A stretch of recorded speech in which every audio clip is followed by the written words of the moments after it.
अस्सलाम वालेकुम दोस्तों, पाकिस्तान सुपर लीग सीजन 5 की एक नई अपडेट के साथ आपकी खिदमत में हाजिर हैं। तो दोस्तों, आप इनमें से कौन सी टीम को सपोर्ट कर रहे हैं कमेंट करके जरूर बताएं और इस वीडियो को लाइक जरूर कीजिएगा और आखिर तक लाजमी देखिएगा। चलिए स्टार्ट करते हैं।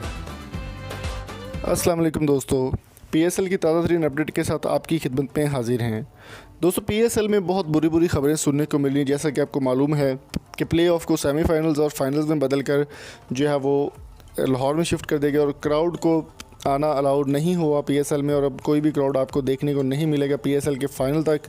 तो पीएसएल के बारे में ये भी कहा जा रहा है कि बगैर क्राउड के मैच देखना ऐसे है जैसे बगैर चीनी के चाय पीना।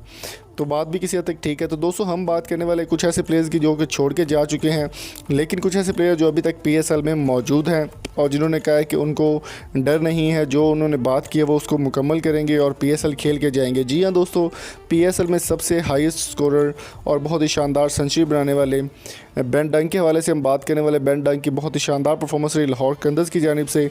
तो कोरोना वायरस के हवाले से उन्होंने इस बात का ऐलान किया है कि वो मुकम्मल तौर पर जितना भी पीएसएल जितनी देर होगा, उनकी टीम जितनी देर खेलेगी उतनी देर तक वो अवेलेबल हैं और पीएसएल में वो मुकम्मल अपनी खेल कर जाएंगे और मुकम्मल परफॉर्मेंस के बाद ही जाएंगे। तो कोरोना वायरस के हवाले से उन्होंने एक ऐलान भी जारी किया है, वो वीडियो भी आपको दिखाएंगे। उससे पहले मेरी आपसे रिक्वेस्ट, अगर आप चैनल पर नए हैं तो चैनल को सब्सक्राइब कर ले, साथ बेल आइकन को प्रेस कर दें। चलिए आपको दिखाते हैं बेन डंक का ये ऑफिशियल बयान। Hi there, I'm Ben Dunk and I'm ambassador for the fight against the coronavirus. I would urge you all to wash your hands frequently, use a hand sanitizer and avoid shaking hands frequently.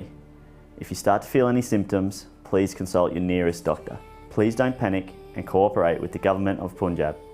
Stay safe and stay healthy.